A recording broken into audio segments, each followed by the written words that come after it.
سوچیں ذرا، کیا ایک اکیلا انسان پوری سلطنت کے سامنے کھڑا ہو سکتا ہے؟ جی ہاں، بالکل ہو سکتا ہے، خاص طور پر جب وہ سچائی پر ہو۔ آج ہم ایک ایسے ہی نبی کا قصہ جانیں گے جو اپنی پوری قوم کی گمراہی کے خلاف تنے تنہا ڈٹ گئے۔ یہ جو تصویر ہم دیکھ رہے ہیں نا، یہ کوئی معمولی فن پارہ نہیں ہے۔ یہ اس طاقتور بت کی علامت ہے، ایک ایسا جھوٹا خدا جس نے اس پوری قوم کے دل و دماغ پر قبضہ کیا ہوا تھا۔ اسی کی پوجا کی وجہ سے لوگ اپنے حقیقی خالق کو بالکل بھول چکے تھے۔ اور یہیں سے ایک شخص کے ایمان اور پوری قوم کی گمراہی کے درمیان اس عظیم ٹکراؤں کی کہانی شروع ہوتی ہے جو تاریخ میں ہمیشہ کے لیے امر ہو گئی۔ تو سوال یہ اٹھتا ہے کہ آخر معاملہ یہاں تک پہنچا کیسے؟ آئیے ذرا پیچھے چلتے ہیں اور دیکھتے ہیں کہ بنی اسرائیل کی یہ سلطنت اتنے بڑے روحانی بحران میں مبتلا ہوئی تو ہوئی کیسے؟ دیکھیں، حضرت سلیمان علیہ السلام کے بعد سلطنت کمزور پڑ گئی، ٹکڑوں میں بڑھ گئی، اور پھر آیا اخیب کا دور، جو تاریخ کے بدترین حکمرانوں میں سے ایک تھا۔ اسی کے دور میں قوم توحید کے راستے سے پوری طرح ہٹ گئی۔ اصل میں بادشاہ اور اس کی ملکہ نے خود آگے بڑھ کر بال نامی بت کی پوجا کو عام کیا، اور دیکھتے ہی دیکھتے شرک پوری سرزمین پر پھیل گیا۔ اچھا، تو یہ بال تھا کیا آخر؟ اصل میں یہ کنانیوں کا ایک دیوتا تھا جسے لوگ طاقت، بارش اور آپ کہہ لیں کہ خوشحالی کی علامت مانتے تھے۔ انہیں یہ یقین دلا دیا گیا تھا کہ بھئی تمہاری فصلیں، تمہاری روزی روٹی، سب کچھ اسی بت کے ہاتھ میں ہے۔ بس پھر کیا تھا، لوگ اپنے ایک سچے خدا کو بھول کر اس بت کے پیچھے لگ گئے۔ اور یہ شرک کوئی چھوٹی موٹی چیز نہیں تھی۔ اندازہ لگائیں، اس بت کے لیے جو مندر بنے تھے ان میں اس کا مجسمہ کوئی 13.6 میٹر یعنی تقریباً 45 فٹ اونچا تھا۔ یہ صرف ایک مورتی نہیں تھی، بلکہ یہ کھلا اعلان تھا کہ اب اس سرزمین پر اللہ کی نہیں بلکہ اس بت کی حکومت چلے گی۔ لیکن ایسے گہرے اندھیروں میں بھی اللہ حق کی روشنی ضرور بھیجتا ہے، اور اس بار یہ روشنی بن کر آئے حضرت الیاس علیہ السلام۔ تو آئیے اب اس کہانی کے اصل ہیرو حضرت الیاس اور ان کے مشن کی بات کرتے ہیں۔ حضرت الیاس علیہ السلام حضرت ہارون کی نسل سے تھے۔ اللہ نے انہیں اس وقت کے مرکز یعنی بالبک کے علاقے میں بھیجا، اور ان کا مشن بالکل صاف تھا، لوگوں کو اس بت پرستی کے گڑھے سے نکالنا اور انہیں واپس ایک اللہ کی طرف بلانا۔ قرآن میں ان کی دعوت کا ذکر کچھ یوں ہے: کیا تم بائل کو پکارتے ہو اور سب سے بہتر خالق کو چھوڑ دیتے ہو، اللہ جو تمہارا اور تمہارے اگلے باپ دادا کا رب ہے؟ سوچیں، کتنا سیدھا اور کتنا گہرا سوال تھا۔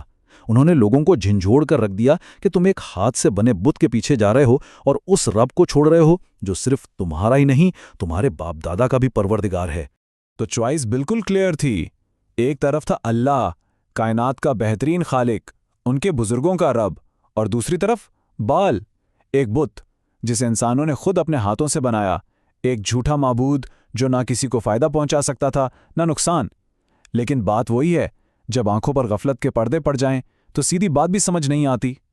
اتنی صاف اور سیدھی بات کے باوجود لوگوں نے کیا کیا؟ انہوں نے اپنے بادشاہ کے پیچھے چلتے ہوئے حضرت الیاس کی دعوت کو رد کر دیا۔ صرف رد ہی نہیں کیا، بلکہ ان کی وارننگز کا، ان کی باتوں کا مذاق اڑانا شروع کر دیا۔ اچھا، جب بات سمجھانے سے کام نہ چلا تو پھر ایمان اور کفر کی یہ جنگ ایک نئے مرحلے میں داخل ہو گئی۔ اب وقت آ گیا تھا ایک ایسی آسمانی نشانی کا جو سچ اور جھوٹ کو سب کے سامنے بالکل واضح کر دے۔ تو ہوا یہ کہ جب لوگوں نے ہر طرح سے انکار کر دیا تو حضرت الیاس نے اللہ سے دعا کی کہ وہ کوئی ایسی نشانی دکھائے جسے کوئی بھی جھٹلا نہ پائے۔ اللہ نے ان کی دعا قبول کی اور سلطنت پر ایک شدید قحط مسلط کر دیا گیا۔ آسمان سے بارش برسنا بند ہو گئی۔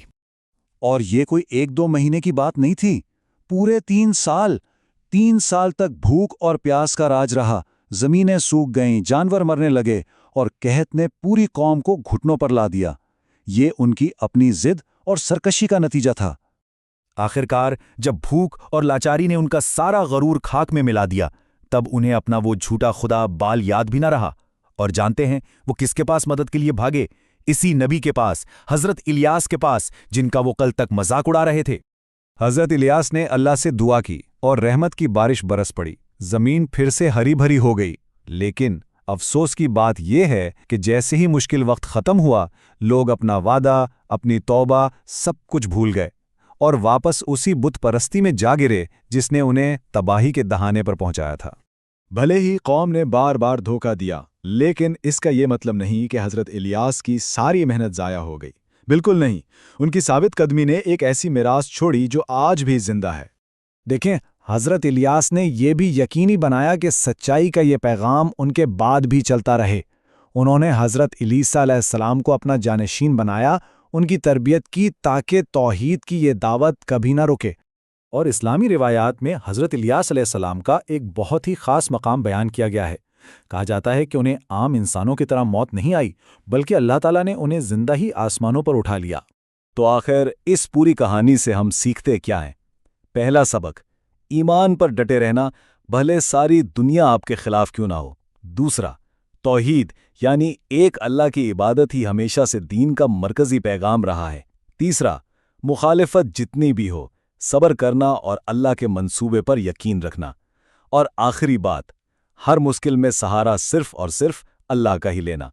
اور یہ کہانی ہمیں آج بھی ایک بہت بڑے سوال کے سامنے لا کھڑا کرتی ہے کہ ہمارے اپنے دور میں جب ہر طرف غلط نظریات اور گمراہی عام ہو تو سچائی کے لیے اکیلے کھڑے ہونے کا اصل مطلب کیا ہے؟